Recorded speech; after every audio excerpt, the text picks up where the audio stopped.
Hello, everybody. Welcome to Stargate Cosmos. I'm your host, Lessin, with my co-host, Dr. Sasha. Our producer is Thomas Becker, the world-famous Amadpainter.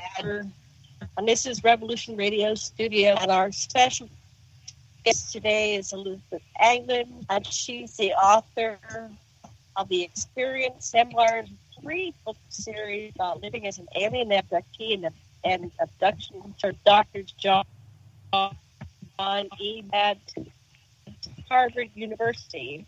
Her book, Experience Memoirs of an Abducted, found on Amazon.com.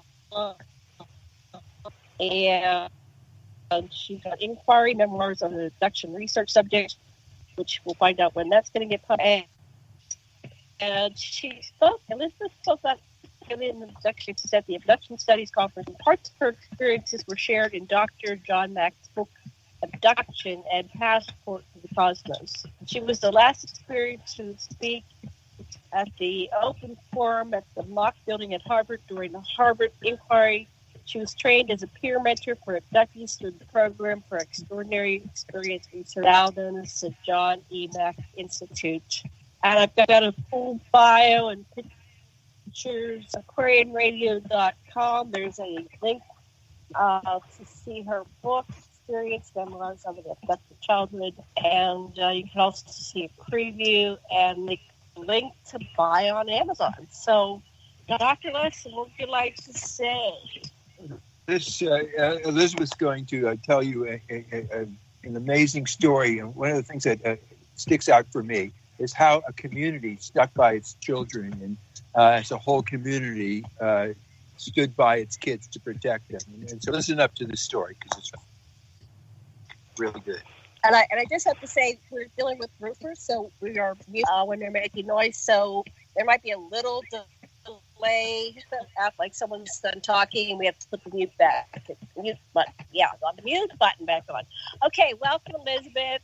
Thanks for coming on our show. It's good to talk to you again. It's been about a year. Yeah, it's been a year. It's been an interesting year of review and reflection, and thank you for having me back. So I appreciate it. Oh, we love having you on. Well, what's been going on in the past year? Well, as you know, I went to the Stargate conference that you put on, and I had some interesting contacts and some interesting connections were made there that literally I've spent almost the past year just reviewing some of the information that came out. So I have my own way of doing remote viewing of information that people present to me. And I've come to a slightly different theory than I had before. Not tremendously different, but slightly enlarged and slightly enhanced theory that I had before about what's going on. And I don't know that it's appropriate to share it right here, but I just wanted to say thank you for putting on the conference because it gave me a lot to think about.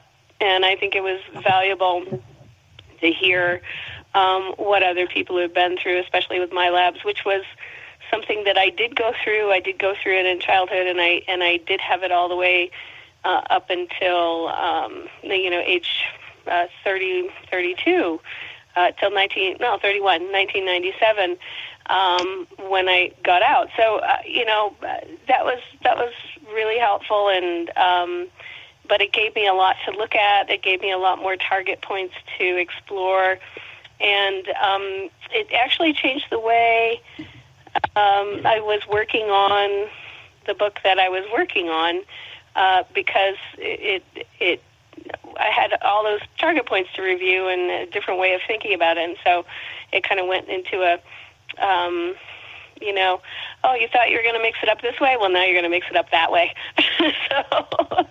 so that's kind of where I've been at since I talked to you last. I'd really like to hear what you have to say. My lab is really uptights me because, the way the military treats people is criminal, and it just pisses me off. And so, what's your take? I I don't think it's our military, and I don't think it's coming from this. I think it's coming from a parallel. I think there's some stuff with our military.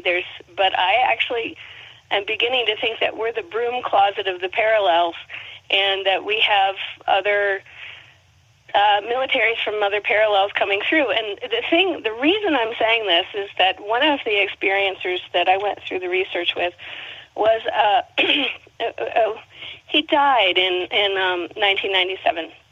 And I am a spirit medium. I became a medium that year before he died, an evidential medium that's really trained to receive information from spirit. He was a very good, although not academic, not astrologer, but astronomer.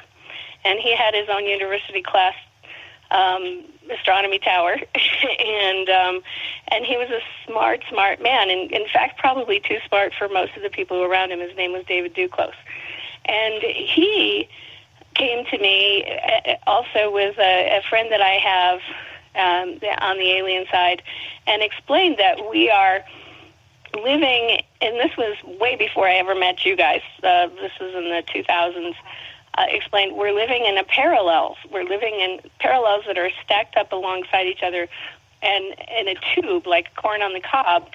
And, there are 13, but there are 12 on that, 12 kernels in that row of corn on the cob next to us.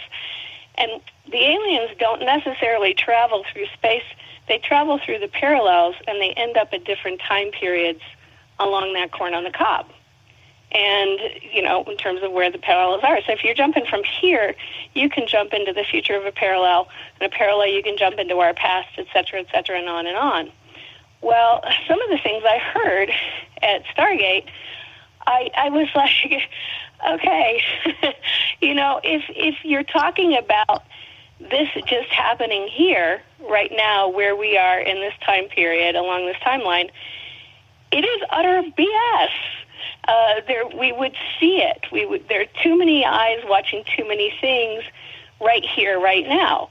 And, I kind of got in trouble because I called somebody on it. But then I went back and I reviewed it, and I was like, oh, it's not that it's happening. It's jumping in and jumping out across the parallels and across the timelines. So I just have changed my ideas about who is doing what, where, when, and how, and what the purpose is, to be more expansive. So that I'm not just looking at what's happening in this reality. I'm looking at all of them and going, okay, these guys are coming in from here, and these guys are coming in from here. And what that guy says is true. It's just not us right now. And so that makes so much sense to me. I want to interject something right here, but don't forget remember where you're at, okay? Yeah, when I was okay. 4, I was taken on board a mothership. I was shown 24 parallel universes, and how we, as the observer participant, can move in and out very easily. It was just a thought, and we do that. We can't do that. And so, what you're saying to me is totally accurate. I'm curious who else had that same perspective. And the question I had, so your friend David was dead when he appeared to you as a medium? Well,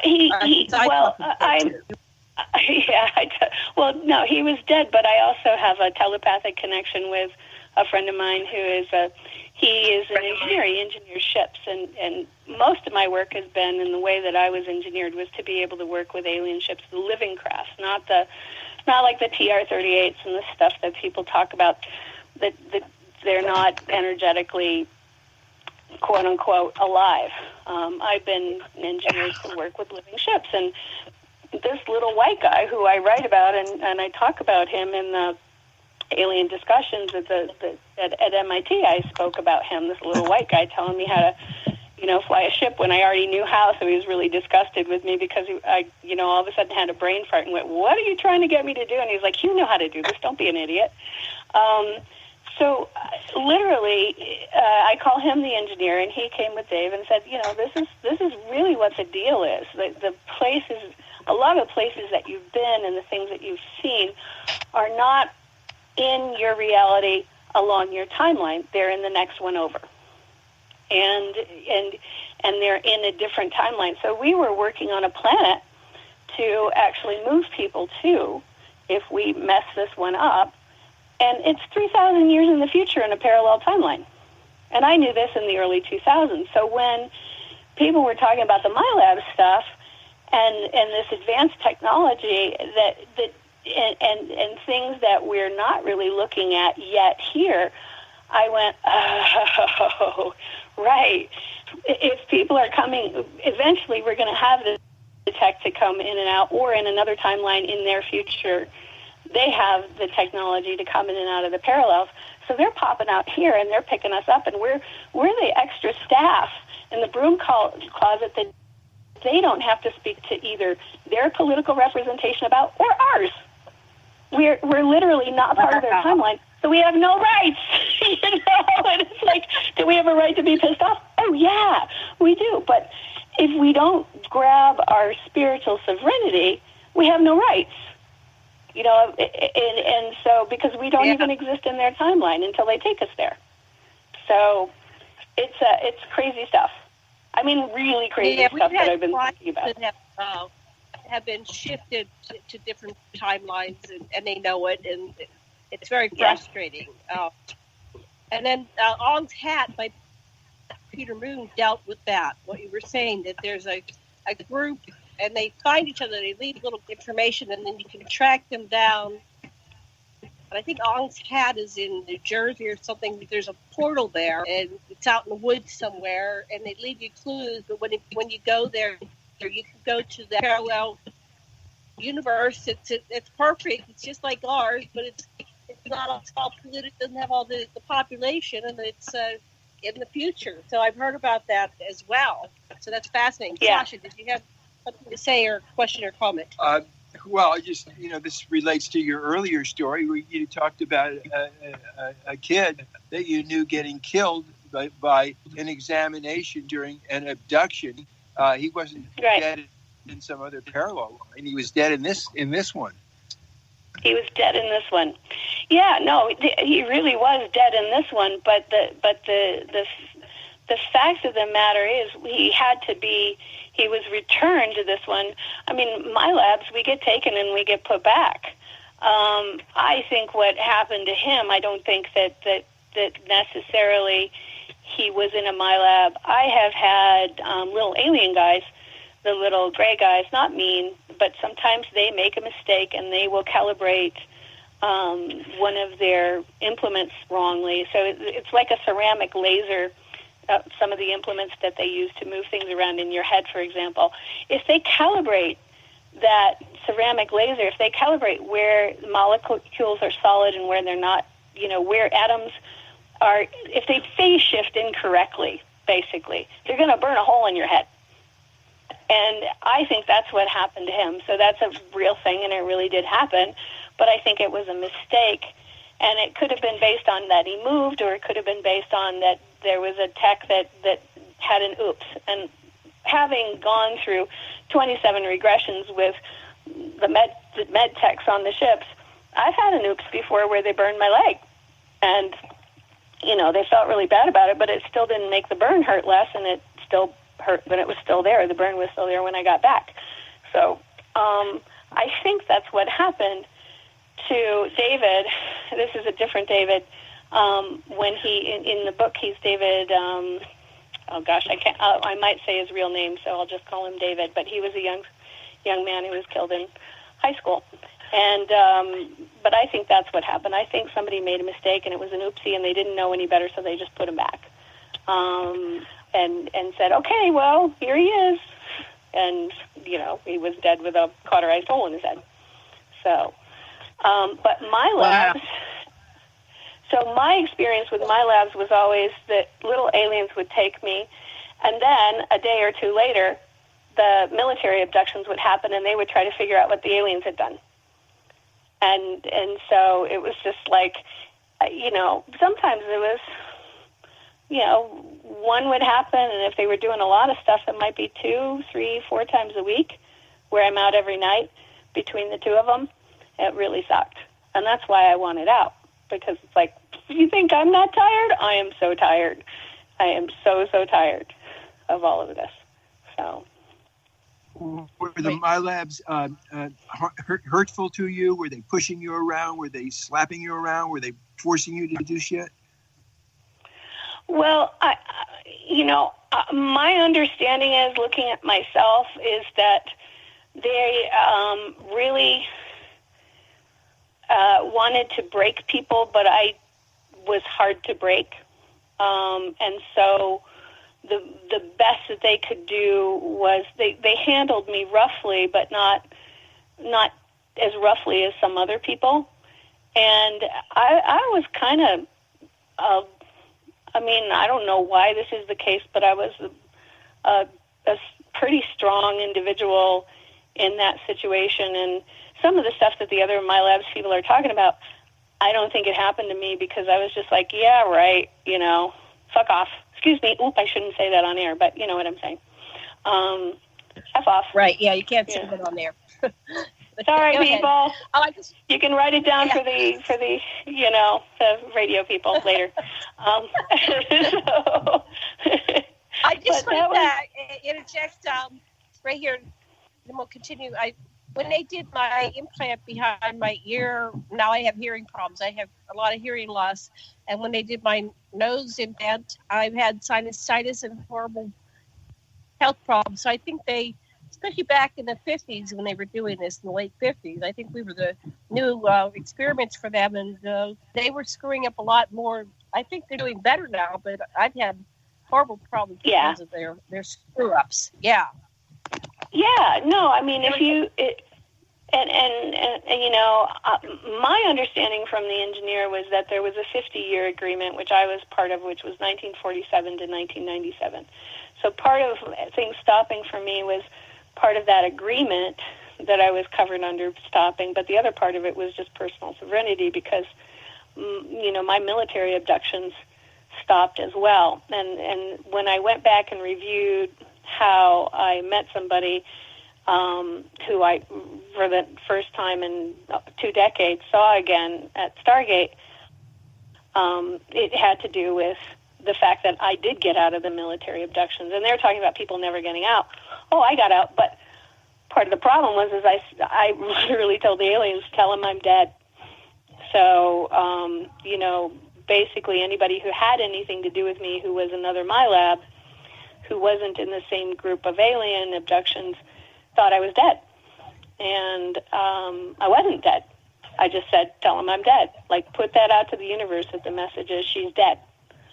So, and other things happened. So there's like a whole other book about what happened after the military thought I died, when I wasn't dead.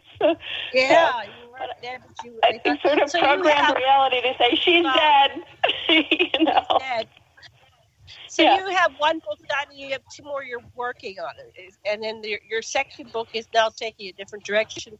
I heard at my conference, Stargate to Cosmos, was kind of magical. You're one of many people that are saying that they were connected. I think it was almost orchestrated by the universe, because when I decided to do it, I was doing that and nothing else. I could do nothing else. I had to get it going. I got up at 6 a.m. and I went to bed at 1. So I was just pushing to get that done, and I wondered, why am I doing this? But I've heard from a lot of people they made connections that they wouldn't have made otherwise. So I'm glad to hear that's like validation. So who was this person that, or if you maybe can't tell his name, but you said that you hadn't seen him in a couple decades? Who was that? I can't tell you. I'm not gonna talk about his stuff, and that's okay. That's okay. Yeah, because his viewpoint is different.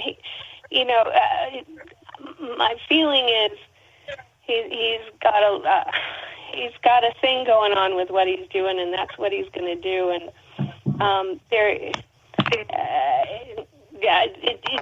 I know what I know, and I know what my abilities are. So I don't want to talk about his stuff, because he might beg to differ, and I just be like, well, we don't really know, but that's what I got. Yeah. That's fine. No, it's a good answer. This is valid. I just thought if it was something you could share, that's fine too. But either way is good. Sasha, okay.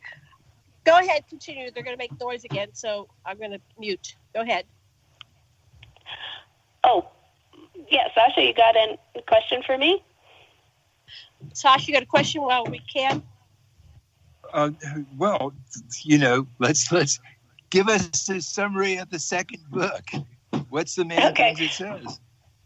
The main thing the second book does is talk about the inquiry. It talks about Dr. Mack's research. It talks about the people who were in the research project, and in some depth about, what were their personalities? What did they do? Were they regular, normal people? And sense of humor. Also, the fact that almost everybody who was involved, Dr. Mack liked to say we were sacred truth tellers. Well, I can say from having known the people who I really felt were experiencers. We had one woman who, she had a problem telling the truth, and she was working for PsyCop. But among the rest, most everybody was just a straight-ahead, honest person looking for answers, who didn't have a soapbox, didn't have an agenda, except trying to figure out what had happened to them. Why did they have these weird memories? Why did their children have nosebleeds? Why were their children missing when they went to go find them? I myself, like many of the others, we just went to try to figure out what was going on with our strange memories and our fears and the feeling of importance. Like there was something really important that we had to do, and it couldn't be avoided. It just had to be done. And so I really write about that sort of discovery process amongst experiencers. Some of those experiencers that were in that group are now passed away, and I have their okay to write about them. And others I'll be mentioning briefly with their names changed. So I've got a lot of my issue has been that I have too much background information, because I have a ton of John Mack's notes about me, not about other people, and also from our meetings, and then I have all my memories of that time period. So it's really the 7 years or the 6 years, and then part of the 7th year before I got out of being an abductee. So really the 7 years from finding out, from discovery in 1989, November of 1989, until 1997, spring of 1997, when I got out. And then if I combine the third book in, it'll also be about 1997 to 1999, when I went to look for a ship that had gone down in a lake in New Hampshire that people who lived around the lake knew was there, and had reported it to members of New Hampshire Move On who were experiencers, and probably New Hampshire Move On. I don't know if they ever took this down, but there were people coming down from the lake to David Duclos' house saying, hey, we've got a green light in the bottom of this lake. And before he died, he was trying to figure out a way to look and see if he could see what was in the bottom of the lake, but he was afraid to swim. And after he died, it fell to me, and I went diving for it. And just what happened with that, which is, it's more of a personal story about overcoming fear and overcoming, if you're an experiencer, you want validation, but sometimes you don't want validation right in front of your face because it's too scary. Because if you validate all the stuff that you've been through, it's really, really, really frightening. And in the midst of kind of pushing yourself to get that validation, at least for me, you can learn and grow, but you might go over your edge, which is, okay, that's enough. I don't need all that validation. What was it like diving in that lake? What was that like for you? Breathing out my air tanks really fast when I got over. So I had a telepathic connection to the ship, but she was running out of energy because she was getting covered over with silt, because there was a building boom around the lake, and all of the building and the tearing up the earth was causing her to get silted over. And she'd been down there since, so I got there in 99, and she'd been down there from, I'm trying to think, fall of 92. She went in fall of 92, and I finally got there in 99. So she was really getting silted over, and her solar battery, she was getting cold. She was 80 feet down, and she was getting cold, and her solar battery was running down. And what happened was she was exactly what Dave Pritchard said we needed, which is a crash disk with a dead alien inside. So her pilot had died of old age.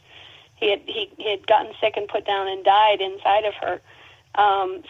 She would have been what would be considered scientific proof. You've got a disk and an alien inside, and she was still functionable because she didn't break when she went down. It had to do with the pilot getting old and dying inside of her. So, I had this really energetic telepathic connection with her, and when I finally got to where she was and I swam over her and my compass spun, up to that point I was breathing out tanks and tanks of oxygen, and somebody could say, oh, so you were, hypoxic. Well, no, you only get so many tanks of oxygen per dive. So what it meant was it was an expensive proposition because as I got closer and closer, I started breathing faster, because I knew I was getting close. I swam over the top of her, and I could see her. There were little cracks in the mud where I could see the black of her outer skin under the cracks, and the compass was spinning like mad. And I had a guy who was he had a barge with a crane on it because he put in docks on the lake. And he was swimming with me, and he said, your compass spun, and you just took off in the opposite direction. And I was like, yeah, I did, And I literally was at the end of my money, and I was at the end of and I had gone over my edge, I could see her. She was like, all right, you're right on top of me. And then this whole other idea of how do you dig down through all that muck, and how do you raise it with airbags, and how many people is this going to take, and is the military going to find out, and yada, yada, yada, on and on. Just my mind went, but, that's the whole story in a nutshell. But there's a lot more to it that somebody who's an actual experiencer would get some validation for some things that they've been through. Besides just understanding that, our connections with aliens are energetic and telepathic, because there's a lot of that in that book. So, was the ship communicating with you while you were near it?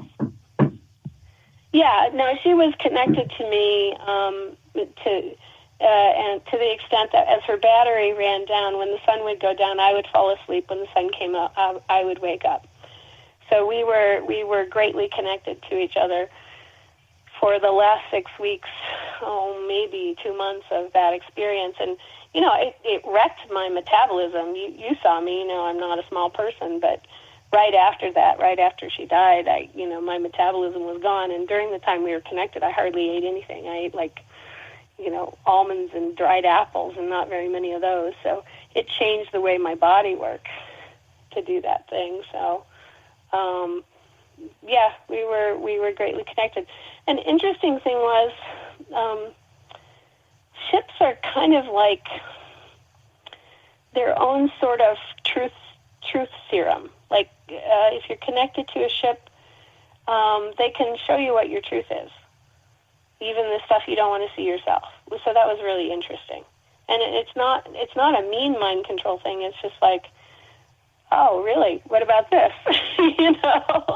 Oh, you say you don't know about that, but what about that? And then you go, oh, right, I forgot about that. So we had some interesting conversations about, how do you really feel, and what's really true for you in the midst of this whole thing.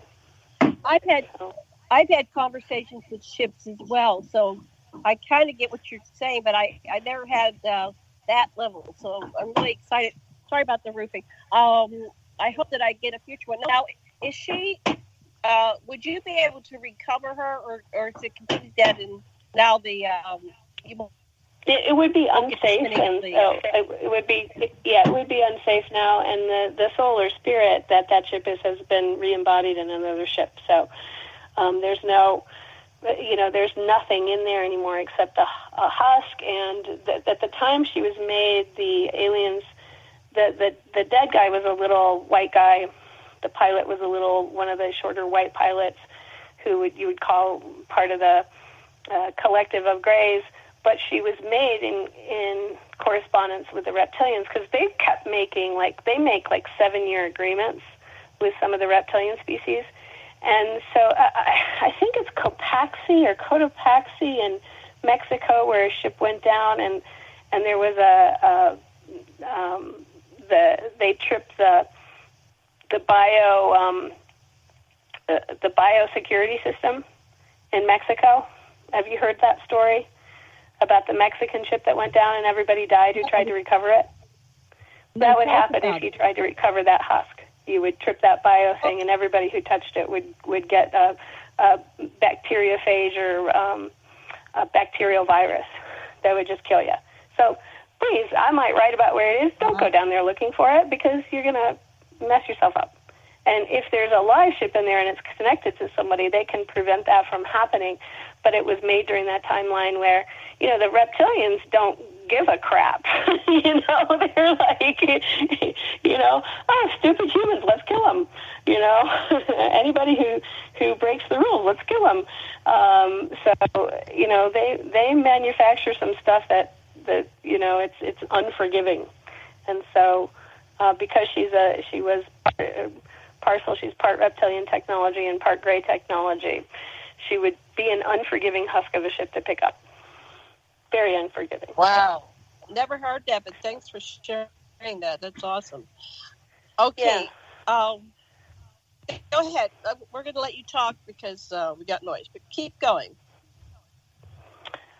Well, I would just say to people is look up that Mexican crash to understand more about what I just said.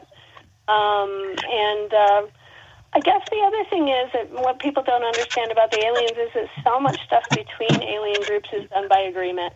And the agreements usually last for a period of years. It doesn't mean that everybody gets along. It doesn't mean that anybody is necessarily on anybody else's side. It just means that they have an agreement. And if you're an experiencer,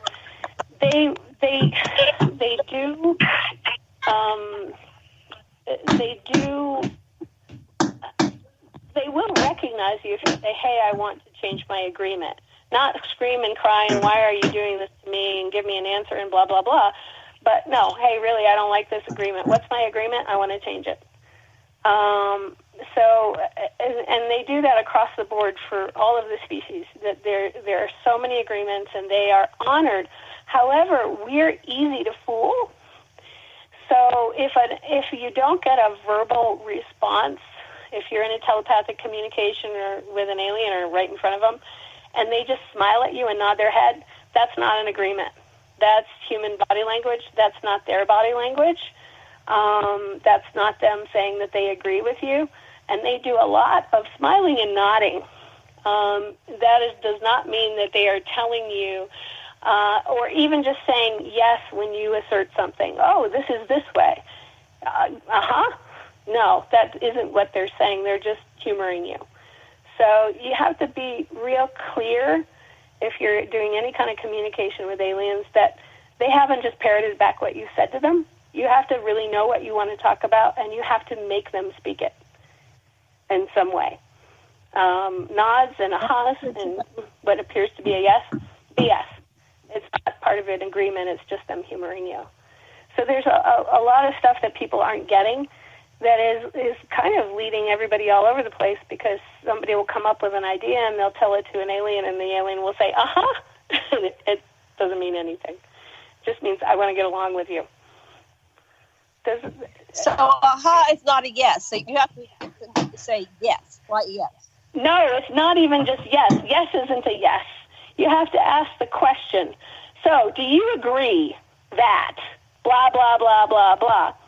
And if they don't speak, and if they just seem to nod, that's not a yes. You have to actually put it to them. You have to ask them a direct question, and they have to directly answer it. And if they don't directly answer it, if it's indirectly or it appears to be body language, that's not an answer. It's really important. I guess one of the questions is to what degree do they honor their agreements? I spent the night studying Ike's agreement with the Greys, and then people say they exceeded the amount of people they abducted by agreement, and I just wonder how trustworthy are these agreements, contracts? It depends on how you make them. You can think you have an agreement when you do not, and it depends. And you really have to. You need external sort of spiritual help to say, okay, this is a hard and fast agreement, or no, that guy is just messing with you. So there was somebody. So one of my jobs now is sort of like cosmic AAA on Earth. And I had there's a ship that other people have been to. One guy got a laser burn trying to go get into it, and he thought, that they manipulated his mind enough to make him think that it was the military shooting at him, but it was actually just the aliens that were stuck on that ship. And the head of that group, he needs something that I can get for him, but I tried to make an agreement with him. And then he reneged on it. And so I've left them sitting there because he reneged on it. Because when I repeated back to him what my perception of the agreement was, he didn't speak. He smiled and he nodded.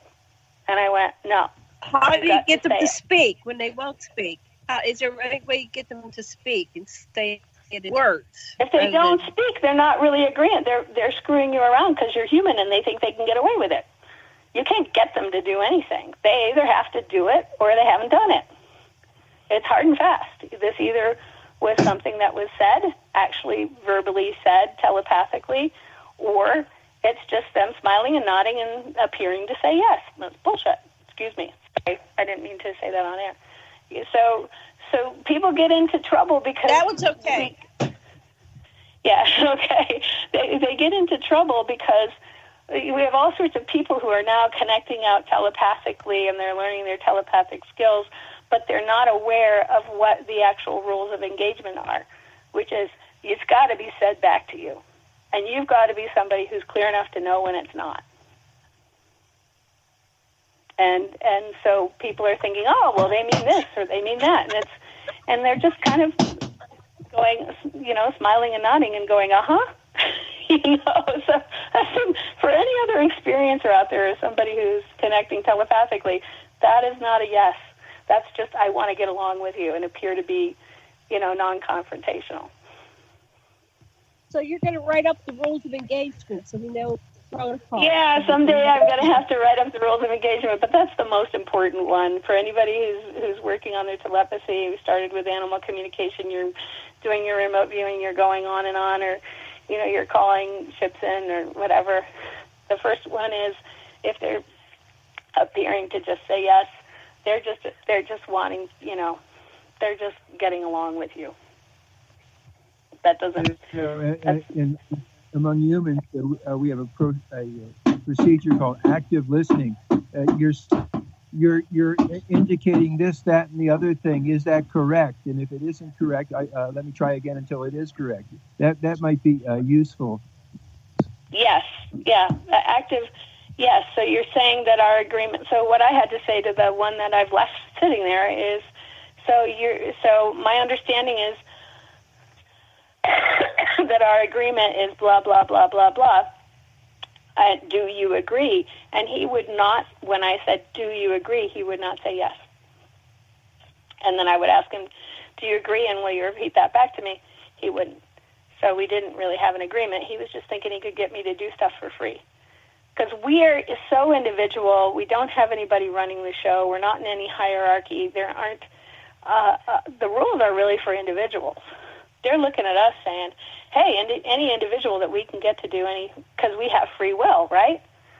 Well, we're also dumb because we don't know that we have free will. Most people don't think they have free will. And we don't know that we're sovereigns of this individual political entity. Each person is an individual political entity, and we don't know the rules of engagement. So we are individual political entities that everybody has taken complete advantage of. and I know that sounds cynical and dark, but once you know that, you can change it. So how do you change a contract? First of all, how do you know you're in a contract? Is it like a signature in blood, and how do you change it if it's not working for you? Well, first of all, whatever it is that's happening between you and aliens that's not working for you, you ask with whatever higher level, higher hierarchy, spiritual or astral or cosmic help that you have. You ask them to help you review your contract, show your contract to you.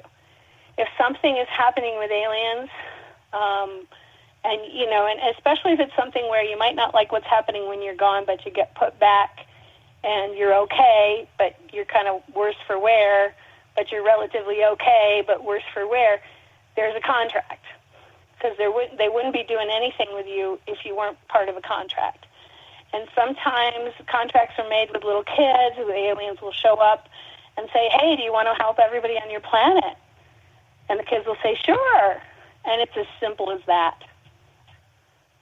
They're presenting the kids with an option to help everybody on the planet. Sure. Well, you got to go back, and that's the simple contract that you got to renege. In my case, it was a little bit more complicated than that. But I had to, I sat down with my higher level help at that point was Mother Mary and Archangel Michael, and we reviewed the contract. And I said, no, not this, not this, not that, definitely not that. And it was my universal contract. And a lot of people who do shamanism do this. I wasn't doing shamanism. I was just like, hey, it just occurred to me, hey, you know what? There's a contract. Let's change it. If I have made a contract with somebody, that means I'm a political entity, and as a political entity as myself, I can undo it. So can Eisenhower make a contract for a bunch of people that aren't part of the agreement?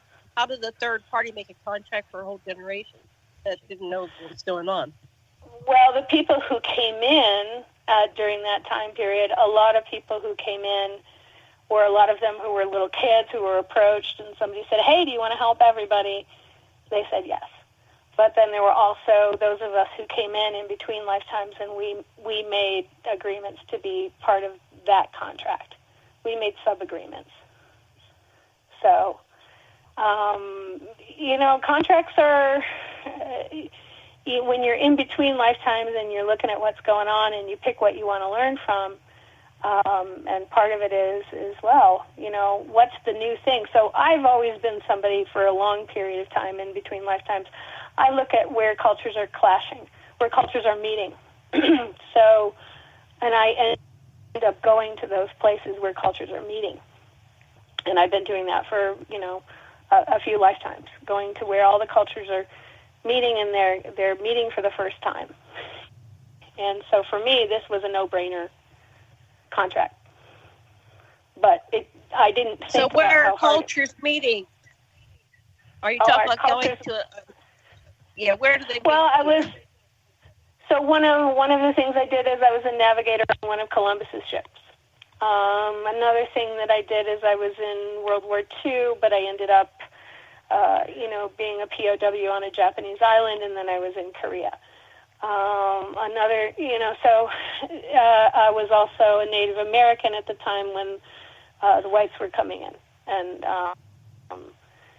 so it was where cultures were meeting and coming into kind of even the conflict of that, but also the excitement of, when it's going to happen here.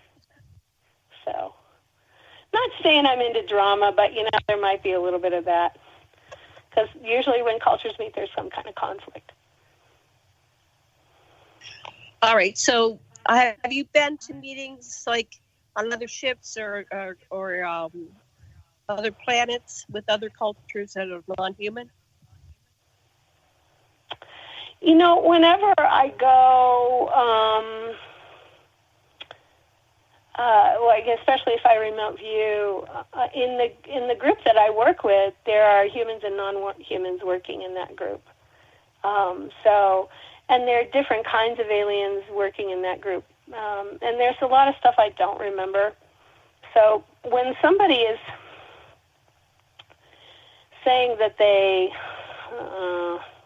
some of the things I heard just didn't go along with, in my gut, didn't go along with what I remember, and so I went back and reviewed them, and they were by and large BS. But there were other things that were said that I didn't recognize. I went back and reviewed them, and they were actual. Those things did happen.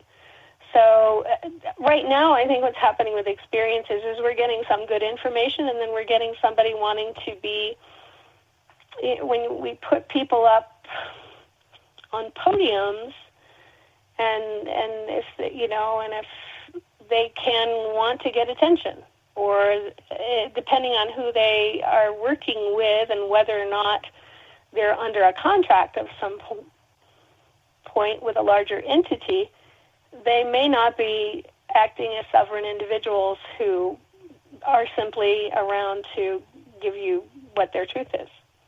So I'm diplomatically trying to say some things are BS and some things are not. And if somebody is claiming that they're working with another entity that has a hierarchical structure, especially if they're talking with other human beings, and especially if they're presenting anything that has limitation attached to it, they're working for a hierarchy, and that's their political spin. And some of that spin is not necessarily helpful and or real. That's a lot like the Bible, where it says the sins of the leaders fall on their followers. The sins of your great grandfathers you're responsible for. It's like it's echoing the same kind of thing you're saying. Yeah, I mean, we have free will, but if we have free will, but we also have the ability to not be responsible for that free will, and to subvert it, yes, to a hierarchical system. And if there's anything that I've learned, it's that, first and foremost, exercise that free will and be your own political state, and with these beings, because we're not running in the same way. We are meant to be individual. That is a blessing. It is a blessing to be individual. It's a blessing to have everything that we have, all of our creativities and skills and emotions and everything else. And we're not meant to function the way they do, but in that is also greater responsibility. We have greater blessings and greater responsibility. And it's individual, and individuality is lonely, right? Elizabeth, it's the same thing in life too, in this plane too. Yes. The same choices most people are going along with, but it's the same thing here too. Right. What I've learned is the same thing. It's like, I don't necessarily like working for an employer, so let me create a job for myself. Because why? Because that's my free will. That's how I want to do the things where I'm expressing and doing what I love. So, I decided through all of this that I would go ahead and create a job for myself where I get to express doing what I love or doing multiple things that I love. So, it's just, we get into trouble with each other when we decide not to be self-responsible and not to exercise our personal sovereignty. And that can be done nicely. It doesn't have to be. Yeah, if I can jump back to an insight that I had is, it may seem to you like an artifact that you wound up eating just almonds and stuff, but maybe that wasn't a junk thing at all. Maybe it was good for you. I just wanted to, was it? Which thing? Eating that very limited diet where you stopped eating practically. Oh, well, what it was is it has to do with the usage of potassium in the body. When you're connected with a ship, you need lots and lots of potassium because you're running so much energy through you. And so I was eating high potassium foods and nothing but. And I was still having muscle cramps. But there's also a crystal that ships use, which is rubidium, which acts as a potassium analog in the body. And so it's kind of a connection between pilots and ships is rubidium. And rubidium is basically like super energized nuclear potassium. So, wow. Yeah, so it's just kind of, all I needed really was potassium and lots of it when I was doing that. And otherwise, wow. I didn't need food, just potassium. Just potassium. You were saying that they don't operate the same way we do, that they're hierarchical. We have a hierarchical society. Have you engaged with societies that are not hierarchical? Ours is extremely hard to deal with, but there are also some beings that come in through rifts and portals. A lot of these are light beings that end up appearing to be vampiric, and they're individuals from another space time continuum where I've met them here. I have people who've taken pictures of them. And they will suck the life energy out of you, but they're not part of a hierarchy. They're just they're individuals, but they're in the wrong place, so they're looking for food. So, but they're not bipedal. They're not humanoid. They look like light energy that's wavy, and then once you come into contact with them, you feel like all the life's been sucked out of you. And some people die, and some people don't. But almost everybody who gets in contact with them gets really sick. And they're individuals, but they're also kind of lesser. They don't think about things the same way we do, but they're individuals. So I'm trying to think about us, other all the animals on the planet. They're either herd or group or family group or they're not hierarchical. So right. We have tons of non-hierarchical stuff going on this planet. But in terms of the organized ones, even the reptilians they're nowhere near as hierarchical as the Greys. The Greys are they're hierarchical, but it's almost an enforced hierarchy, the ones that I've met. Not so much as even the Greys is an enforced one. There are some Greys who want to break out of it. They don't want to do it anymore. They're sick of it. So... but it's a little bit easier for them to do because it's how they evolved. So. Right. We're coming up on the break in about a minute or so. So what did you want to say, Sasha? Well, I'm going to ask you when we come back from the break whether you're in touch with John Mack and what he's got to say and communicate if you are. Yeah, we knew John Mack, and Sasha had worked with John extensively during his life, so he's a wonderful person. So we'll address that. Anything you want to cover when we come back?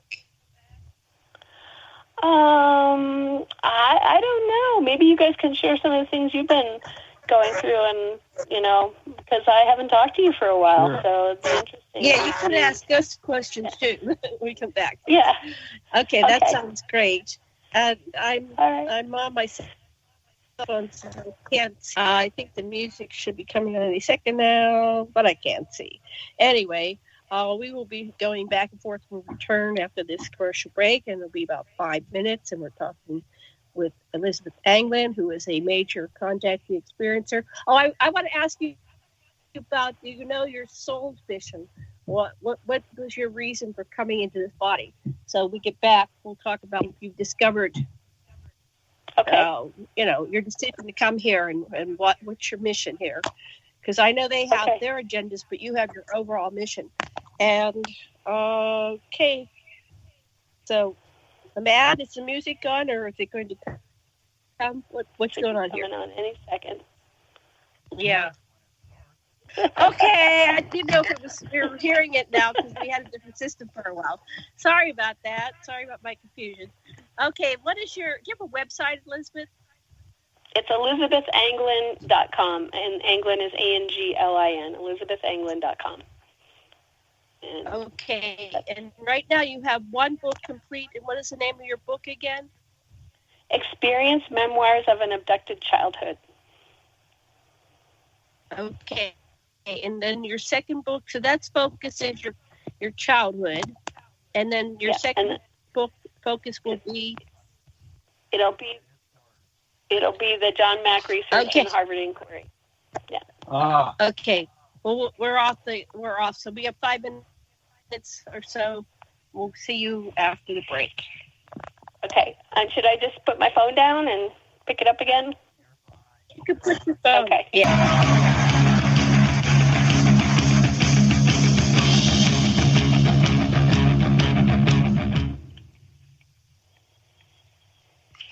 Aloha and welcome back to Stargate the Cosmos, and I'm your editor Lessin with my co-host Dr. Sasha Alexander. This is Revolution Radio. Our producer is Amadpainter, Thomas Hannes, Elizabeth Anglin.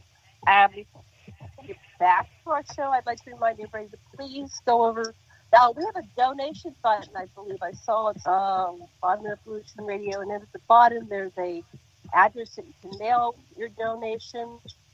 And I'm but my computer, so I can't see either of them right now. But please do make a donation on revolution.radio, because we are listener supported, and we rely on donations to keep us up and running in campaign to build keeping the light on. So thank you very much for your donation. And so before we left, I might want to repeat a couple things we said, because I'm not sure when the music came on, but we were talking about your goal, your life purpose. It's a lot of experiencers why they chose to come into this form. What I'm covering, interviewing many of these experiences, is that we're multidimensional beings, simultaneously experiences many level, planes, vibratory frequencies, existences, planet. And so there's a choice at some point to come down into, this matrix here on planet Earth and experience life as a. So I wondered if, Elizabeth, you have reached that point of recollection. Describe what you learned about yourself and your mission here on planet Earth. Kind of, the whole being woken up when I was woken up in 1989, that was part of it. And I knew that was going to happen. I knew that when I was a kid, that I was going to research aliens in some way. And I really wanted to. I remember being 10 years old and being afraid of aliens, but also knowing that I was going to do research in it, that somehow was going to happen. Didn't know how. I didn't, actively try. I just got woken up at the right time. And I think that Dr. Mack and I did have an agreement to work together on the Harvard stuff, and that was, in a way, we were trying to do disclosure then, and it didn't work for whatever reason. But I also think that my role was a little.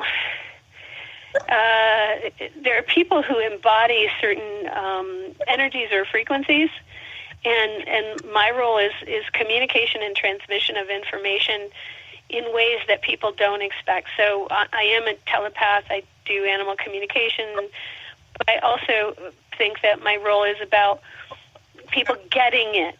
Like if you hear my voice, or you hear what I'm saying, or if I'm presenting you with something in terms of communication, you get it. You get pictures, you get words, you get feelings, you get ideas that you maybe wouldn't get from somebody who wasn't embodying a certain frequency or a certain transmittive capability. So I can't go too deeply into this, but I think my overall bigger role is transmission of information and energy of a certain kind. And along with that, I think mine is more techie. Like, you got to show it to me. I'm like somebody from Missouri. You got to show me. You got to show me that implant that's made out of carbon-13, and you've got to, yeah, I am going to have to go find that chip and bring it back and show it to people, et cetera, et cetera. So I think mine also goes more to the science of it versus the just, oh, they're friendly space brothers and it's all love and life and everything's going to be okay. I don't think I'm necessarily the one who's there to talk to those people. I think I'm the one who's there to talk to the real skeptics and say, yeah, this is really hard to study. Guess what? Let's go do it. But to get them inspired, and unfortunately the way our political situation is going, that's been very hard, but, maybe that will pick up again in the future, or maybe I'm done. I don't know. So,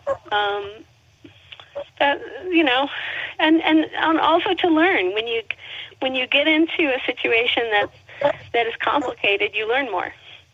So, and I think everybody on the entire planet is here to learn, and they just pick what they want to learn about, and I like complicated stuff. So here I am. Here you are. Yeah, I hear you. Yeah, you seem to be doing your role quite well.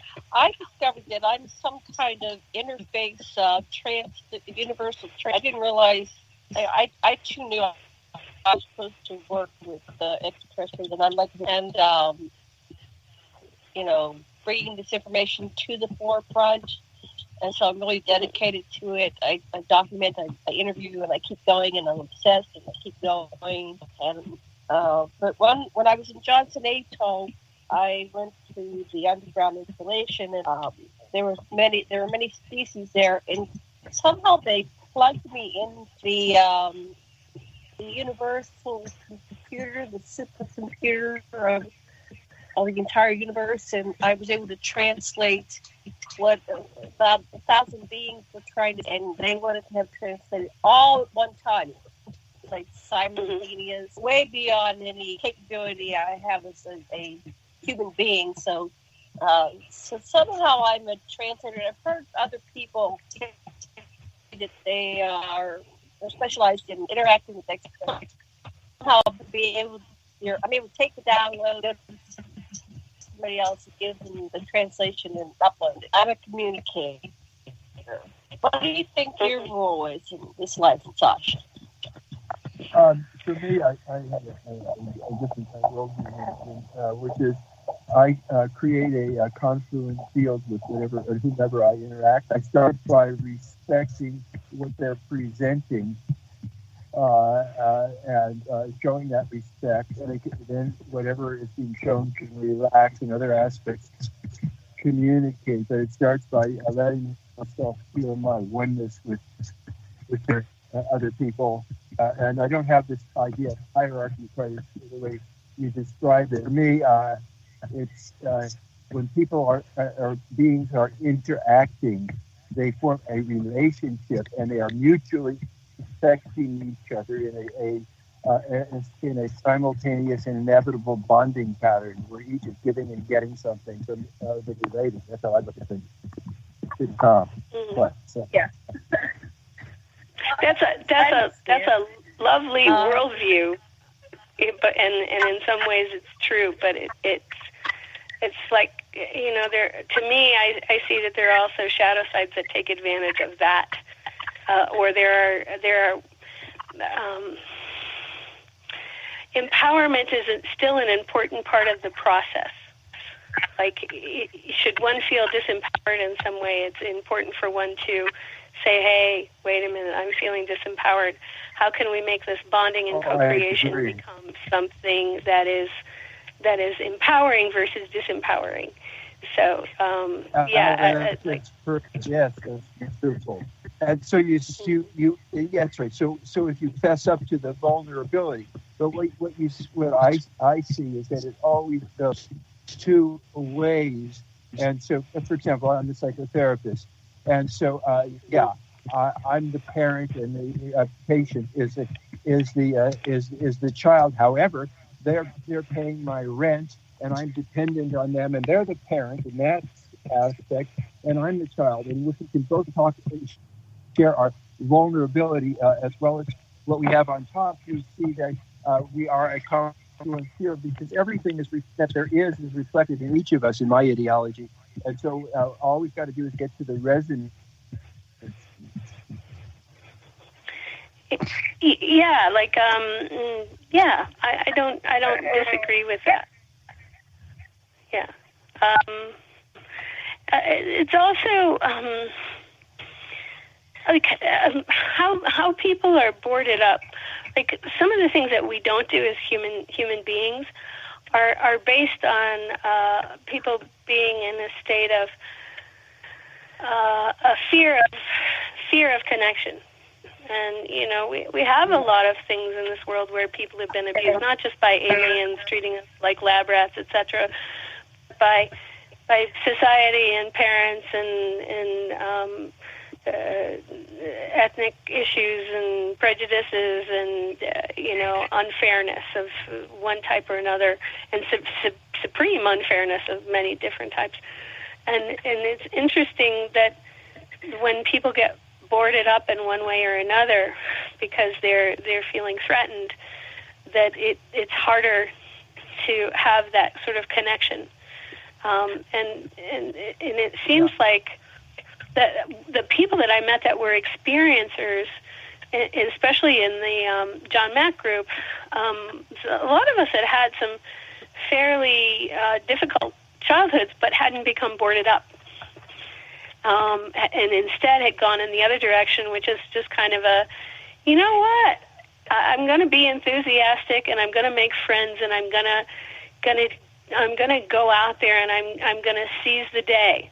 So even though I've been abused or had prejudices held against me in one way or another, so there was an interior personality type or energetic type in the experiencers that worked with John Mack, that was more, we could be introverts, but we weren't, but we were also extroverts at the same time, and not afraid, like a kind of courage to make connections, a kind of courage to invite people in, a kind of courage to just be like, all right, so that's your stuff, and here's mine.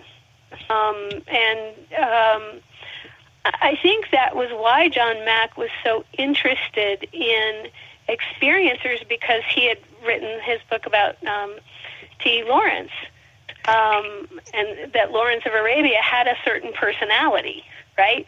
That only he could have done that thing because of his personality. And he was watching us, and, you know, I've never met a group of people that I'm so, almost across the board, so in line with, like had so few problems with. We weren't making extraneous drama for each other. We were literally being there, being open, and supporting each other. But not just in the experiencer group, but things like, you know, throwing a barbecue, having a party, you know, going sailing, hiking a mountain, you know. So I think that. How many people were in the group, and how did you meet John Mack? How did the group get together? Can you give us a little background? Sure. Well, my experience was the same night. My awakening and not being in denial experience was in late November of '89, and it was the same night that Linda Napolitano was one of Bud Hopkins's, the Brooklyn Bridge person. And it was a similar experience on the same night. And so I called Bud because I wasn't able to sleep afterward, and a friend had given me his book. Actually, had given me, I think, Whitley's book, but I called Bud. And Bud had been put in contact with John Mack, and John Mack was going to, he was in the process of interviewing the Brooklyn Bridge person, Linda, and some other people that were Bud's. And so since I was in Boston, Bud put me in contact with John Mack. He wasn't ready to work with his own people, and so this was the first time I talked to him was in January of 1990, and then I had my first, and that was on the phone, and then I had my first meeting with him in May, the beginning of May 1990, and then my first regression was in August. But so of 1990, and I did like one a month for a while. And so,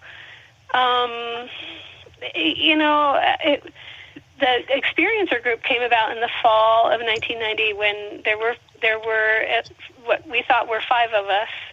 It was literally 4 of us, and associated spouse people. Sorry, you guys are spouse people. But I have a cold, if you can't tell, so I'm getting tired. So it was at his house in Brookline, and it was a nice old brick house, very solid, and and that's where we met. So. Okay, so he brought you all together. Sasha, how did you meet John Mack? I was in a training group with Stanislaus Grof for 3 years. We would go to retreats. We went to Scotland and so forth, where it was just our group, and we would do continual deep work, and theogenic work, hypnosis work, integration work with Jungian psychology, and at the end of a holographic session where you breathe deep and fast for powerful evocative music. No one guides you, and you go wherever you go, sometimes bolstered by entheogenic agents, sometimes not. But and then you draw something about it. And at the end of the 3 years, each of us took all the things that we had made, some 30 or 40 drawings from the sessions we had, and we laid them out and we told a story. And so we saw John evolve from this, from an uptight Harvard Don to this incredible, gigantic human being who was open to everything, and it was just beautiful watching him unfold. What year was that? I'm not quite track of the years anymore. I'm an old guy, but it was in the 80s and 90s. Yeah. Right. And then I met John in 1997 or 98. And I had just met Sasha. I was coming to Johnson Atoll, which involved the military. I don't think it was a traditional biolab by any means. It was more like an eyes wide shut ritual with about 1,000 extraterrestrials, and it was a gathering. I didn't have all the details because Sasha and I did further regressions on the episode, but I had some memories that were never taken from me. I returned with this full, clear memory, and so I told John, and he just said, "I don't like the MyLab stuff. I really don't want to talk about that now." He didn't. He did not like MyLabs. Yeah, he did not like MyLabs. I mean, one of the things. He did well by me, but one of the things that now I'm going to have to go back and look into is whether or not my remote viewing of my lab's experiences goes along with, I'm probably going to go under regression for mine, because we get them, and they were boring, and they were not very nice, but he also didn't like them, so we didn't go, we didn't push on those. We put, the alien stuff he liked, and the aliens liked him. But the MyLab stuff was not, it wasn't positive.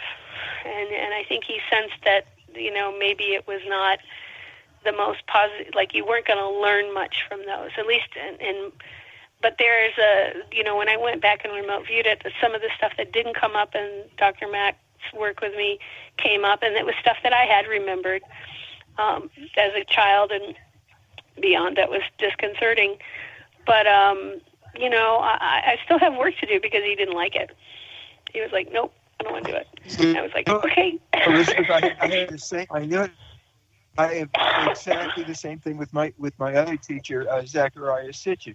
There are things that John, I could tell because I'm an empath, that when Jane talked about the American soldiers in her abduction, he got uptight. He evinced fear. I could feel his fear. It was tangible. Someone was leaning on him, and the same with Zachariah Sitchin. What he was doing, he's saying he knew plenty because he'd been translating all this stuff, but he decided he was just going to deal with the Anunnaki stuff and not with the other stuff because he didn't have the data, the cuneiform stuff there that could back him up. But both of them were avoiding certain things, and now I'm glad to hear that you're going deeper on your own. Yeah, and if you ever want us to share some sessions, we'd love to. Maybe we could do some stuff on our own, and then we can report when we get more information. Yeah, I have a lot of plans too, and so I felt kind of stifled. I didn't want to go into it. It took me a couple of years to go into that again, and what I found out, it was like one of the most wonderful, mystical, magical, the highest vibratory frequency, exciting episode ever. But because it started with the mind labs and there was that reaction, I just didn't talk about it for probably 4 or 5 years until finally it came up. We were doing some other work. But go ahead, your turn. Well, no, I want to agree with you on that, because when I went back into the remote viewing, me looking at myself back then, okay, what is my situation with this person at this age, in relationship to my labs? Some of that stuff was really high energy stuff, but it was high energy because the military was trying to figure out why we were high energy. Right, so they put us into a situation of generating that high energy together, and then trying to figure out what they could do with it. And it's almost like we were shared, like a well, here, if you want to see what's going on with the people that have the genetics of thus and such and this, and they're carrying this frequency and blah blah blah, you can borrow these guys, but you can't hurt them, right? And right. but they still mucked about with pushing the boundaries of that agreement, right? Because some people really did get hurt. I just got pissed off, So mainly, I don't feel like I was terribly hurt by the military. I was just pissed off, Oh, I bitch at him. I told him off. I remember I would come back and I realized I had been fighting with them all night. They were baffled. They couldn't control me. They couldn't. So tell me more about that for you. Didn't know what to do with me. Well, that's basically the same thing. And I think the ones who are I'm not going to mention any names, and they can be mad with me later. I think that the stuff that they did, if we didn't hold our ground and get pissed off to the extent that we were unmanageable, we were breakable, we were usable, right? We could be made deals with, and literally nobody. It's like you could make a deal with me if I saw how it would affect the whole in a positive way, but you couldn't make a deal with me if it was just me trying to get. I would rather be uncomfortable than bend. I would rather have a knockdown drag out than bend to something I thought was BS. And so I don't think that I'm one of these people who has these unless they're in a parallel timeline, I don't have these split alternate personalities. I'm just this personality, and don't F with me, because unless I think it's a good idea, I'm not doing it. So that's where I kind of, that's where that kind of took me. And I think some people of different makeups, they're not going to go there. They're going to be more malleable. They're going to be more usable. So, well, I have an awareness of who I am all the way back to source. So I don't think once you're conscious on that level, they really, they can't manipulate you. So they accept you for it. I mean, we're on the same page on some level. All of us are in the same mission. Healing and the evolution of consciousness. So once they get who you are, they go into cooperation rather than manipulation. We had who was that? Nikki the other day. She was saying that she's a level 3 experiencer, and they treat you differently when you're kind of on an ambassador level rather than the fear-based reactionary victim level. So I don't play victim. Yeah. And neither do you. No, you are treated differently when you're on the other level. It doesn't mean you have Stockholm syndrome. It means that I mean, mine was a conscious, okay, this is what I will agree to do. I like this project. I will work on this project. I will learn from this project. But we're not doing any of that other stuff, and don't you even go there. And they don't even go there. And in fact, there's a certain amount of protection in that too. Well, just the idea that, I have my own agreement and I'm treated differently based on that agreement. So, level 3, I don't know. I changed my agreement. That makes so much sense. That makes so much sense to me. I was asked by someone to be on a certain president's spin doctor. I would spin the news for this guy's spin doctors keep dying mysteriously. So I declined. Right. Yeah, exactly. I mean, you gotta do what's right for you, and sometimes we want to be so good and we want to save everybody and help everybody. Like the little kids who are asked, "Do you want to help everybody on your planet? Do you want to help your entire planet?" And they say yes. And the next thing they know they're in the abduction program. That's great to be that compassionate and empathetic, but a little discernment goes a long way in this whole process. Right. They've seen E.T. go home once too many times. Yeah. Bring your M&M or Reese's Pieces. That's it. Right. Well, they get it though. There's a couple super soldiers that they had that initial response. They had seen all the movies. They've got Hollywoodized, and they said, "Yeah, I'd like to be, the great warrior that brings disclosure to humanity." But they learn, and they can still evolve to become super high conscious beings, and they just had to go through stuff in order to get to that level. Yeah. So it's exciting to see those people that they're high conscious spiritual beings now, and they have those 40 years, like the super soldiers, 20 year and back and 30 year, 40 year back, and it's like, okay, well, Groundhog Day, you finally you're back and you got it. So. So apparently, I remote viewed this, and other people have remote viewed this. I'm not a super soldier, but I did logistics. I did something else. I did. Some people, I've had different people look at it, and they're like, "Oh no, you didn't fight. You just told everybody where to go," and not like go to HELL, but like Condoleezza Rice, and I'm like, me, Condoleezza Rice? Okay, yeah, I can totally see that.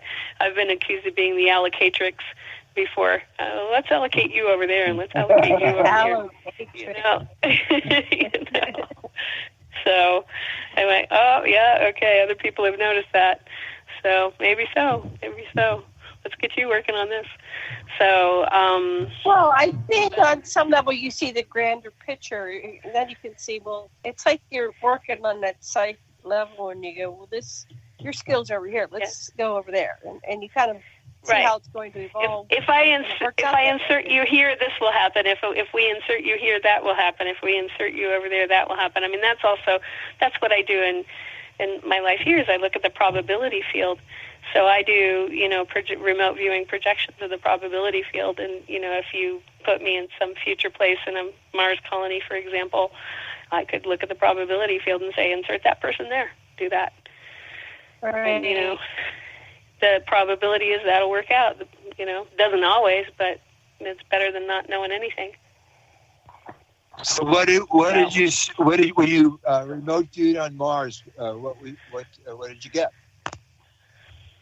Some of it I don't want to talk about because it involves another person, but I got that I was there. I had a family there. I had a daughter there. I left that missing time in my book from in 1987, in May of 87, which was a week-long missing time experience where I, left work on a Friday afternoon and went back not the next day, but the Sunday after.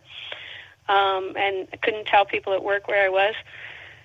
Came back in the middle of the week, drank a bunch of orange juice and ate some bananas. Went back again. But I remember being at my home on like Tuesday, drinking all the orange juice out of my fridge, and then going back to sleep. And then I woke up and it was Sunday morning, and I thought it was the next day. So I got fired from my job eventually because I couldn't give them a straight answer on where I was for a week. But that was to me the parallel Mars experience. Wow. So I'm not going to discount. That's wonderful. Was there trees? Was there water? Was there ice? I don't remember any of that, but I do remember making a jump, a high altitude jump with somebody in a suit, and I do remember where I lived, and I do remember, but to me that's in the future. That's in the future of a parallel, and I haven't had a chance to go get regress for that. I've just, and I was looking at limited information about, do I have any experience with this, or, so it was what I was able to get on my own without any help. So wow. I just remember where I lived. I remember my daughter, I remember doing what I just figured was logistics. I didn't figure it was anything big, but I got told, well, it's kind of a big deal. So I was like, yeah, I told everybody where to go. Take those things over there. You guys go over here. You guys go over here. Well, that's a relatively major, position. I just thought it was. Position. I do you were the boss. Yeah, I was the boss. So what happened to your daughter? Is she? So she was left behind. Have you seen her over here? In this no, I haven't seen her over here. I think that she's there. I have not seen her over there, over here at all.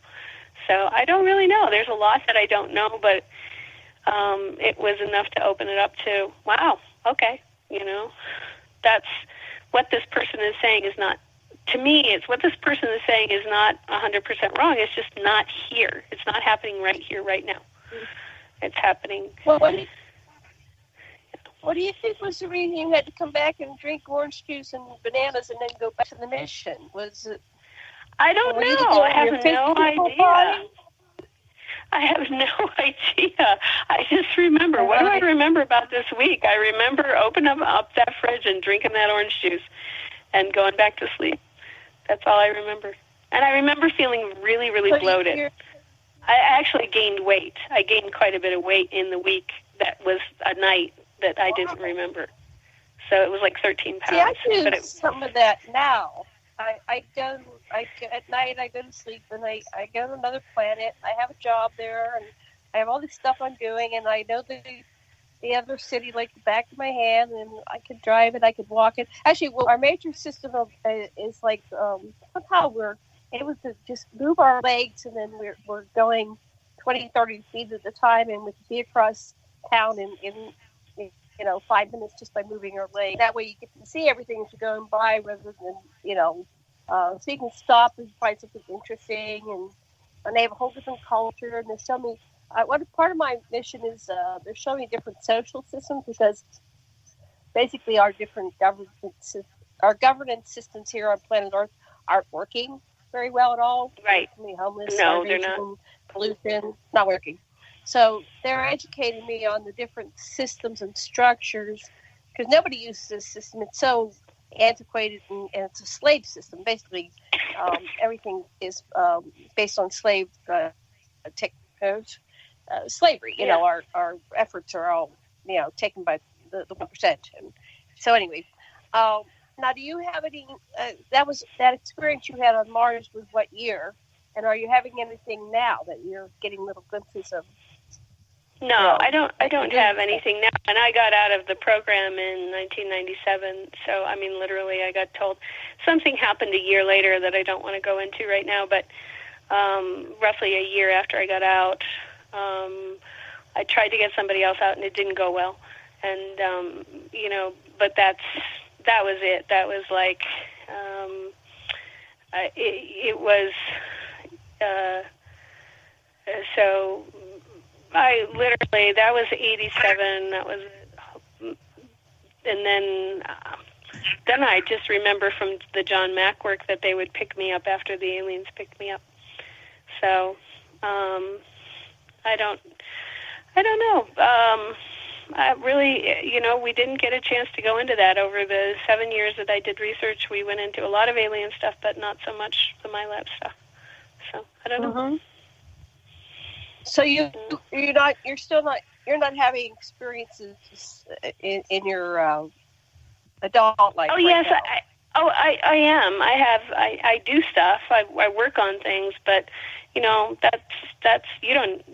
that's my stuff, that's my job. It's kind of like, I'm not going to talk about my job right now. It's just, cosmic AAA, period, end of story. Let's move on. If somebody's stuck, because what I said was I want AAA. If you need the tow truck. I thought you said triple X. No, AAA. If you need a tow truck or you get stuck someplace and you manage to get a message to me or who I work with, and they're under the radar too. They're not working within the hierarchy per se. It's just and then there's some other things. Some other people have said they've seen me do other things, but I'm literally. Because I guess the ship I'm in is a combat ship, but I'm not really doing combat. I might just be needing that just in case things go sideways when I go to get somebody out of a jam. So that's it. Cosmic AAA. You're on rescue. You're Cosmic AAA. That's great. Yeah, that sounds like Nikki in a way. Nikki says if you're having trouble, she can remote view, and she's developing a team, and they're going in rescue work, and that seems like a logical place to go with the work. Yeah, I've had a team since 98, so Cosmic AAA. That's it. Go in and get you out, and you don't have to be human. You can be something else, but the main thing is get you back where you belong if you're not in the right place and if it's not working for you. So. What are some of the things that go wrong? Like, can you give us an example? Like some of the things that go wrong? Well, I tend to work, so I'm going to get all the military showing up at my house. Shit. Excuse me, sorry. I tend to work with ships that... from her house, you're not allowed to go there. I'm forbidding you. Yeah, you're not allowed. So quite a fair amount of the alien ships are sentient beings, and they're sentient beings that are in service to other sentient beings through the jobs that they do. And sometimes, because hierarchies are unfair, if something breaks, they get left behind. And so they really, and they don't do well because they're meant to be in connection with other beings. Like, they have symbiotic relationships with their pilots. And if the pilots don't want to get in trouble for breaking the ship, they'll leave it. And it'll be cloaked, but it will cause all sorts of problems for other human beings because it'll try to connect with somebody that's nearby, and the somebody could be a kid, the somebody could be something else. And it's kind of like a very light Stephen King novel, It's kind of like you maybe don't want your 13-year-old connected up with a ship, because that kid's got to grow and do things and develop a certain way and has a different story. And maybe what you want is for that ship to go back where it belongs and not be hanging out cloaked, waiting to fall into the wrongs of the hand people or the hands of the wrong people. And so that's the kind of thing I do. It's like, you're broke down, you're stuck, let's pick you up, let's get you back to where you're going to be, not alone, not stuck someplace. Because they really are about movement and connection. And to be stuck is bad, and to be unconnected is bad. So. Now, I met a ship that didn't have like a pilot. It was like it was insulted. I don't know if it was he or she. I want to say he kind of felt masculine, but sex-based. But he said he felt insulted. What? There has a being, or, running me and my boss, and it's like, no, I'm myself. I don't, some other consciousness. And so this one was very independent, and he came 3 nights in a row, and he manifested right on top of my deck. Didn't land on the deck because I think it would have collapsed. But right outside my window. It was so weird. I didn't have to move my eyes left or right, up or he went right in the center and kind of sped in from another dimension, like twisted out and unfolded so he was sideways, like a sideways car in front of me. Talked to me for about 15 minutes. I was on the show with my co-host TJ. I was on the phone with her the whole time. I said, "You wouldn't believe what's going on, but there's a ship right here." And it was talking to me, and then it left. So have you ever met a ship that was independent, all on its own, and it didn't need a pilot? They're the beings that the Greys are using, and sometimes the ones that are in the bioships, they're the heart and soul of they don't need to be made into ships. They can transport, like they don't need the exoskeleton. They don't need the structure that allows them to be vehicles for other beings. Right. They can just fly around without any of that. But the ones that have decided to be in service in that way are the ones that you'll find with the exoskeletons and that are. So it's a combination of both agreement and technology that allows them to protect other beings in space or traveling the parallel reality boundaries. So the ones that are deciding to be in service, they normally do need to be connected up with somebody when they're in service. But if they were just out on their own as free agents, no, they can go anywhere. They can go anywhere in the entire universe. So, as far as I know, there could be more to the universe than I know about. So, but in the universe that I know, they can go anywhere. So, and then I met the jelly beings. There's some that are all this planets, and they like to help move species. Like if there's problems on planet 1 and they need to evacuate it for a while until things calm down. They will transport whole colonies, and they explain to me, well, how do you think you could? A lot of these different species, like whales and stuff like that, or like how we got a lot of our life or our being. So what they do is some of these ships, sometimes there's people on board, sometimes there isn't. They bring different life species, I guess, and then they release them into a different environment, and they see how to diversify and multiply and change. Well, just you had that library ship. That was fascinating. And then I found the library. Yes, I've had a lot of interactions with ships, and sometimes there's people inside, sometimes they're alone. So that's fascinating.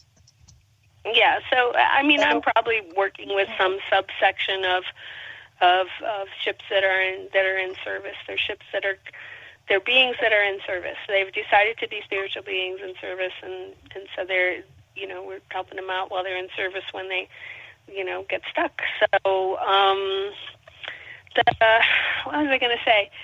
Have you guys heard anything about the black hole that's like not too far away that we can't see because there's no star by it? No, tell us about it. Is that something we need to pay attention to? Well, so one of the things that's been coming up in the past year and a half is that we've had a lot of refugees coming into the solar system, and that Oumuamua big rock that wasn't a rock. When I looked at it, it was part of that refugee group that they're basically they're civilizations that have been displaced by the black hole. Now, whether they're in this reality or a parallel, I'm not sure, but they're coming through this reality and then shooting off to other places. So one of the things, and I don't know if anybody's heard about this, and I'm not sure how true it is because it might just be me, is that that there are people coming in as to the solar system as refugees, and they're gassing up by the sun. Their ships are getting energy from the sun and then taking off. It's not going to hurt the sun at all. Some people I was seeing stuff online about that. Oh, they're going to hurt the sun. No, it's not going to hurt the sun. But I feel like we have had a lot of refugees coming in and then leaving again. So anybody who wants to talk to me about anything they know about that would be cool. I think I have an inkling from my astral life that I don't, or my other life. I think I have an inkling of it, but I don't think I know the whole story if it's out there. So, and it would be great if it was more than one person, because I'm not just going to listen to one person's stuff.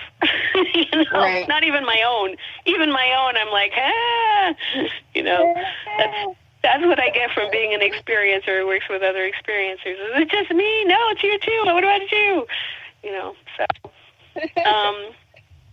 Well, I was part of the redistribution program of a bunch of refugees. I wasn't sure where they were from.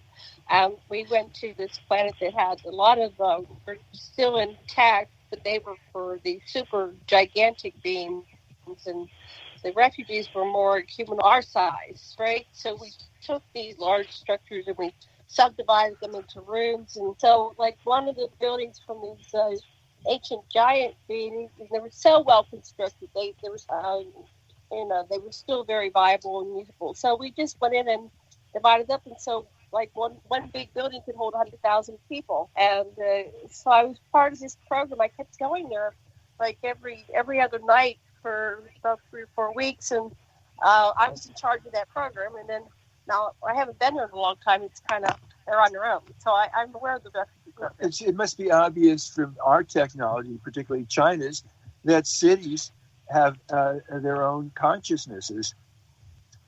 The AI is assisting and having a unified city. Right. They work. They function.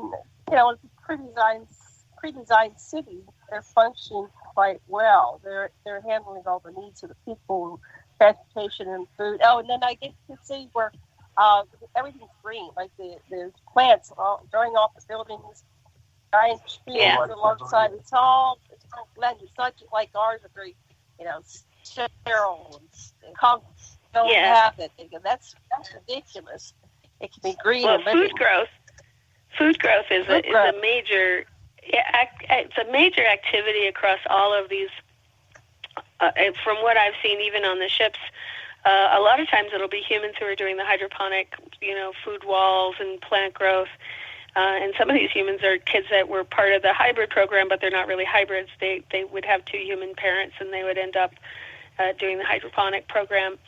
And so, to the extent that there are humans that don't actually live on Earth, that are living with the aliens, a lot of humans are growing food for other humans or growing food for other beings. Some of the Greys that I know, they don't need to eat all that much, but they do need, my understanding is they can live off of like wheatgrass, or this kind of slurry of plant material, and so it's interesting. Like, food growth is a big thing, and you'll find on the bigger ships that you have whole parts of the ships that are just dedicated to food growth, so they can support the population, and a diverse population with different needs. But usually you need a kind of bipedal humanoid doing that, because that's also food is going to the bipedal humanoids and not the AI. So, Right. But yeah. Well, humans make good farmers. What were you going to say, Sasha? Yeah, we're running out of final words. Every time I listen to you, Elizabeth, I learn something. Thank you. Oh, thank Yeah, you, you're such Sasha. a wealth of knowledge and information. I can't wait to see all your books. I didn't get your first one, so I'll have to get that. But what are the titles of? There's 3. So the one that's out, and I was sick for a couple of years and couldn't really work. The one that's out called Experience Memoirs of an Abducted Childhood, and the next one is called Inquiry.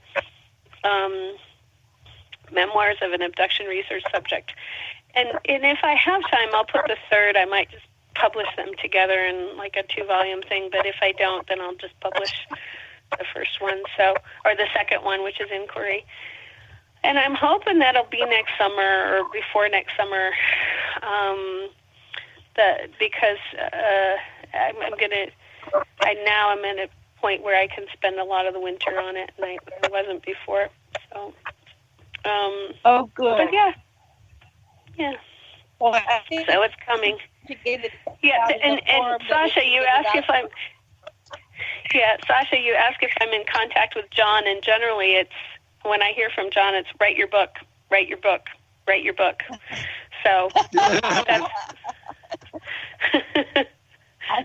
It's very important because you have information that no one else has, and we need that in a form that we can, pass down to future generations. So I agree with you, John. And are you going to be in any conferences, appearing, presenting?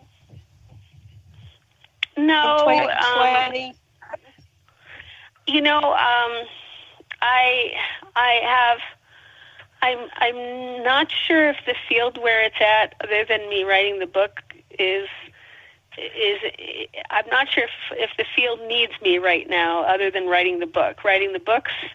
But in terms of getting up and speaking, I have very specific and strong views on certain types of things, like religifying information, which make me not the best person to go to a conference, because I'm like, you just religified that. How dare you? So I really probably should just write my book. It's not a religion. It's an experience. It's not a belief system. It's an experience. Stop it.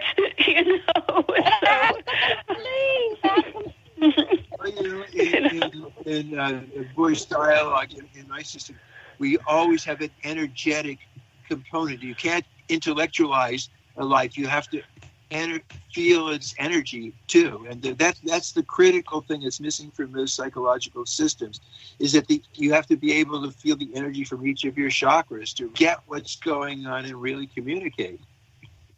You have to have been there. You have to have been there to transmit what it is that you experienced, and when it becomes something that is in somebody's head, I'm still working on that. I'm working on how do I deal with that people are where they're at, doing the thing that they're doing. And for me, I feel like they're on the platform that the experiencers from, the early 90s built, but they're doing something completely different. And part of me is dealing with, like, hey, I built this platform. What are you doing on it? I was like, just shut up and write your book.